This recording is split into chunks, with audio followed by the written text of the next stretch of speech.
Dans cette vidéo, je vais utiliser une deuxième stratégie pour réaliser un plan global de production en respectant certaines contraintes.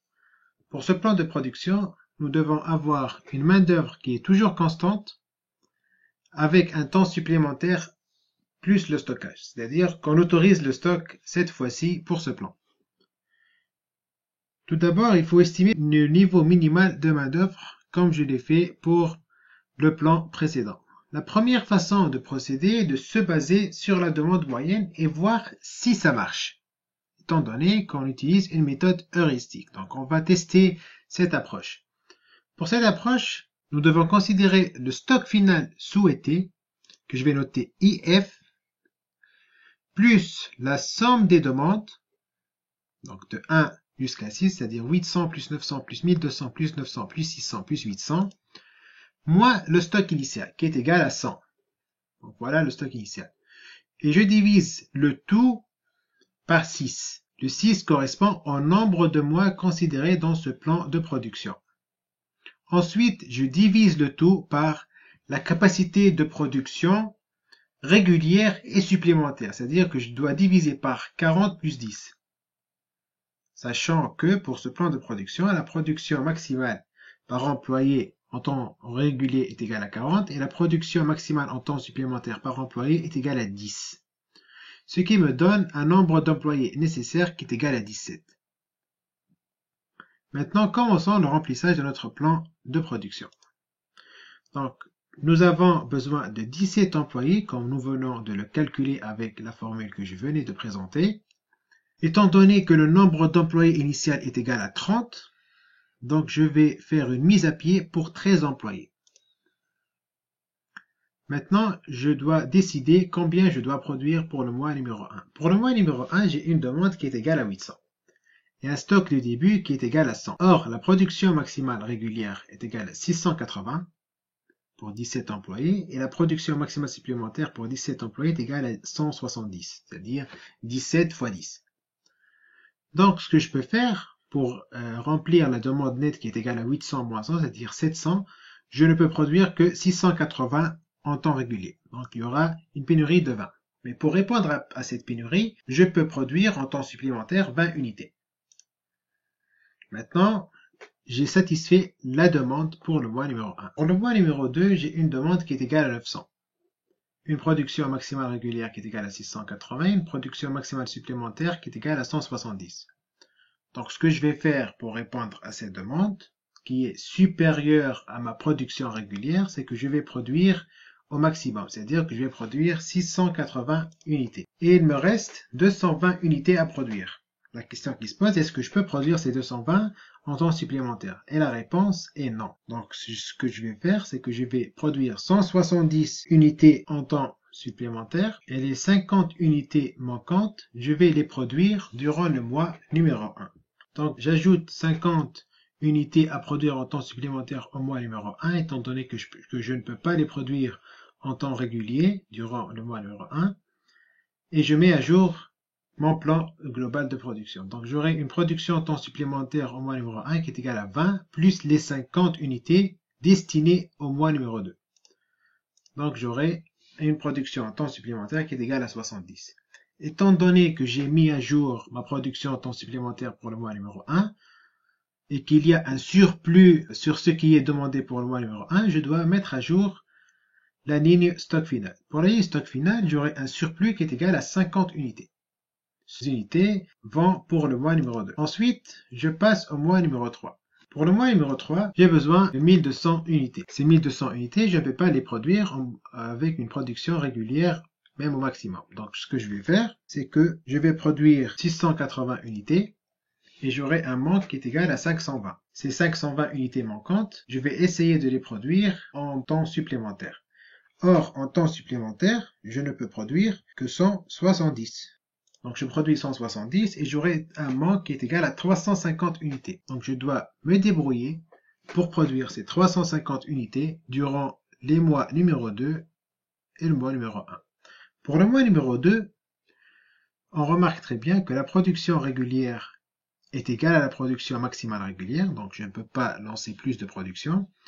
Et c'est pareil pour la production en temps supplémentaire. J'ai une production en temps supplémentaire qui est égale à 170 et une production maximale supplémentaire qui est égale à 170. Donc ce que je dois faire, c'est que je dois voir si je peux produire les 350 unités manquantes pour le mois numéro 3 durant le mois numéro 1. Pour le mois numéro 1, la production régulière est comblée, alors que la production en temps supplémentaire n'est pas comblée. Il y a de la place pour produire 100 unités de plus. Donc je vais ajouter 100 unités à produire en temps supplémentaire durant le mois numéro 1 et je dois mettre à jour le stock final du mois numéro 1. Ce qui me fait un stock final qui est égal à 150. J'ai ajouté 100 unités de plus. Étant donné que j'ai ajouté 100 unités de plus, je dois aussi mettre à jour le stock du début du mois numéro 2.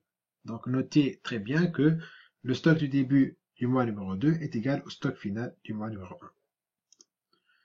Donc, j'aurai un stock de début qui est égal à 150. Et ces 150-là vont pouvoir répondre seulement à une partie de la demande du mois numéro 3.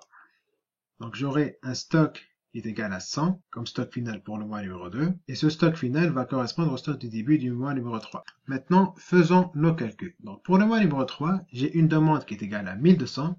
J'ai 100 pièces comme stock de début. 680 unités produites en temps régulier et 170 unités produites en temps supplémentaire. Donc si je fais la somme, je vais obtenir 950. Donc j'ai une pénurie qui est égale à 250 unités. Donc j'ai un stock négatif. Donc ce plan global de production n'est pas réalisable. Donc il faut trouver une autre façon pour calculer le nombre d'employés afin de répondre à la demande de notre client. Donc cette première approche ne me permet pas de répondre à la demande de mon client durant le mois numéro 3, étant donné qu'on tombe dans une situation de pénurie. Donc, je vais vous présenter une deuxième façon pour calculer. Mais tout d'abord, nous devons voir pourquoi la première façon ne nous a pas permis de répondre à la demande de notre client. Donc, pour notre première façon, ce que j'ai fait, c'est que j'ai considéré le stock final souhaité, qui est égal à 0, plus la demande, moins le stock initial. J'ai calculé la moyenne de toute la demande. Et j'ai divisé le tout par la production maximale que je peux faire en temps régulier plus en temps supplémentaire. Et j'ai obtenu un nombre qui est égal à 17 employés.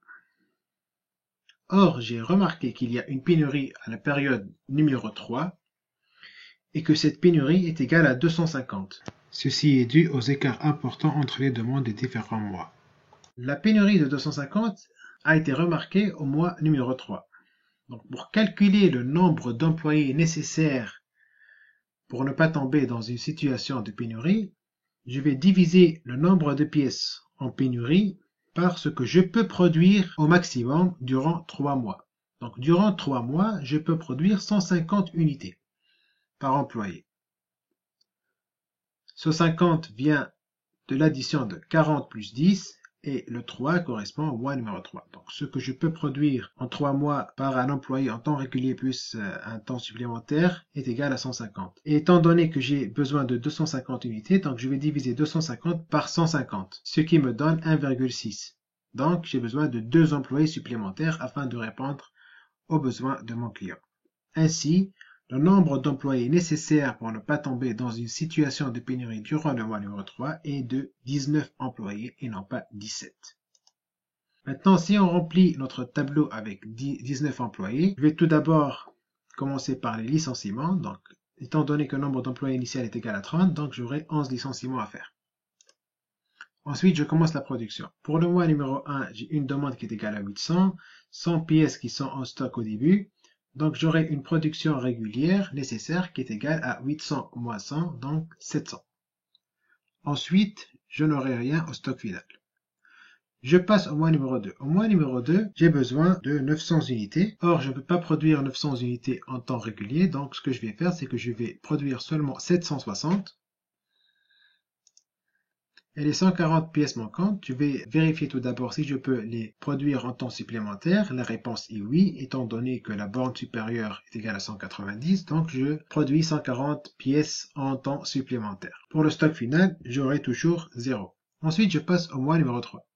Pour le mois numéro 3, j'ai une demande qui est égale à 1200, chose que je ne peux pas produire en production régulière étant donné que la borne maximale est égale à 760. Donc ce que je vais faire, c'est que je vais produire 760 et je calcule suite à cela ce qui manque. Donc il nous manque 440 pièces. Je ne peux pas produire les 440 en temps supplémentaire, donc je vais me contenter de produire 190 unités. En produisant 190 unités, j'aurai un manque qui est égal à 250. Donc je vais essayer de produire les 250 durant les mois numéro 2 et le mois numéro 1. Tout d'abord, je dois vérifier si je peux produire les 250 durant la production régulière du mois précédent, c'est-à-dire du mois numéro 2. Chose qui est impossible, donc je vais passer à la production en temps supplémentaire. En temps supplémentaire, j'ai une place pour produire 50 pièces seulement, étant donné que la production maximale supplémentaire est égale à 190, et la production en temps supplémentaire réalisée est égale à 140. Donc, ce que je vais faire, c'est que je vais amorcer la production de 50 pièces supplémentaires durant le temps supplémentaire du mois numéro 2. Donc, je dois mettre à jour maintenant ma production en temps supplémentaire pour le mois numéro 2 en ajoutant 50 unités. Donc, ça me fait 140 plus 50, ça me donne 190. En produisant 190 ce mois, je remarque que j'ai toujours 200 pièces manquantes pour le mois numéro 3. Donc, je dois chercher de la place dans le mois numéro 1. Pour le mois numéro 1, j'ai de la place pour produire 60 unités en temps régulier pour répondre au manque de 200 unités. Donc, ce que je vais faire, c'est que je vais ajouter ces 60 unités à produire durant la production régulière du mois numéro 1 et ainsi mon manque deviendra 140 unités. Ces 140 unités peuvent être produites durant la production en temps supplémentaire du mois numéro 1. Ce qui résout mon problème. Donc je produis 140 unités en temps supplémentaire au mois numéro 1. Et maintenant je dois mettre à jour les stocks. Pour le mois numéro 1, j'ai une demande qui est égale à 800. J'ai une production qui est égale à 760 plus 140, c'est-à-dire une production qui est égale à 900 unités. Donc si j'additionne 900 unités plus 100 unités, ça me fait 1000, moins la demande, 800, ça me donne un stock final qui est égal à 200. Ensuite, je mets à jour le stock du début du mois numéro 2, 200, et je dois mettre à jour le stock final pour le mois numéro 2. Pour le mois numéro 2, j'ai un stock de début qui est égal à 200, plus 760, plus 190, moins 900. Ce qui me donne un stock final qui est égal à 250. Ensuite, je mets à jour le stock de début du mois numéro 3. J'aurai 250. Et je continue le remplissage de mon tableau. Pour le mois numéro 3, j'ai une production qui est égale à 760, plus une production en temps supplémentaire qui est égale à 190, plus un stock qui est égal à 250, moins la demande qui est égale à 1200, et j'obtiens un stock final nul. Maintenant, je passe au mois numéro 4. Pour le mois numéro 4, on demande 900 unités, chose que je ne peux pas produire en production régulière, donc je vais me contenter de produire 760 unités. J'aurai un manque qui est égal à 140. 900 moins 760, ça me donne 140. Je vérifie si je peux produire les 140 durant la production en temps supplémentaire. La réponse est oui, étant donné que la borne supérieure est égale à 190. Et voilà, je réponds à la demande du mois numéro 4 et j'aurai un stock final au mois numéro 4 qui est égal à 0 ici. Ensuite, je passe au mois numéro 5. Pour le mois numéro 5, j'ai une demande qui est égale à 600 seulement. Or que je peux produire 760 en temps normal, donc je vais seulement produire 600 unités. Et je passe au mois numéro 6. Pour le mois numéro 6, j'ai besoin de 800 unités. Ma production maximale régulière est égale à 760, donc je vais produire 760, et les 40 unités restantes, découlant du calcul 800 moins 760, je vais les produire en temps supplémentaire.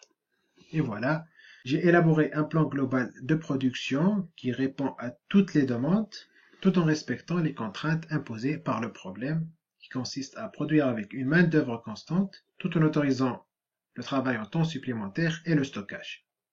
Maintenant, je peux calculer les coûts associés à ce plan global de production. Nous avons fait 11 licenciements et chaque licenciement nous coûte 700 $. Donc, ça me donne 7700 $ comme coût de licenciement. Ensuite, pour les paies des employés, j'ai 19 employés multiplié par 6 mois fois 160 heures travaillées. Et chaque heure travaillée me coûte 20 $. Donc, ça me fait 364 800 $ à payer pour les employés, pour leur travail en temps régulier. Ensuite, je dois payer les heures faites en temps supplémentaire. Donc, pour le travail en temps supplémentaire, j'ai 140 plus 190 plus 190 plus 140 plus 40 multiplié par 4. Je multiplie par 40 $. et ça m'a fait 112 000 $ à payer pour le travail en temps supplémentaire pour cette ligne-là en jaune. Et à la fin, je dois payer les coûts de stockage. Donc, pour le stockage, j'ai stocké 200 unités, ensuite 250 unités. Et chaque pièce stockée me coûte 30 $ par mois. Donc, 200 plus 250, le tout multiplié par 30, ça me fait 13 500 $ comme coût de stockage. Et le total de ce plan global de production est égal à 498 000 $. Maintenant, je vais vous présenter une façon plus simple pour calculer le nombre d'employés nécessaires et non pas tomber dans une situation de pénurie. La deuxième façon consiste à se baser sur la demande cumulée. Donc, je vais additionner les demandes cumulées et pour chaque niveau de demande cumulée, je vais calculer la main-d'œuvre nécessaire. On va remarquer très bien que pour le mois numéro 3, la main-d'œuvre nécessaire est égale à 19. C'est le niveau de main-d'œuvre qui correspond aux besoins pour répondre à la demande de mes clients.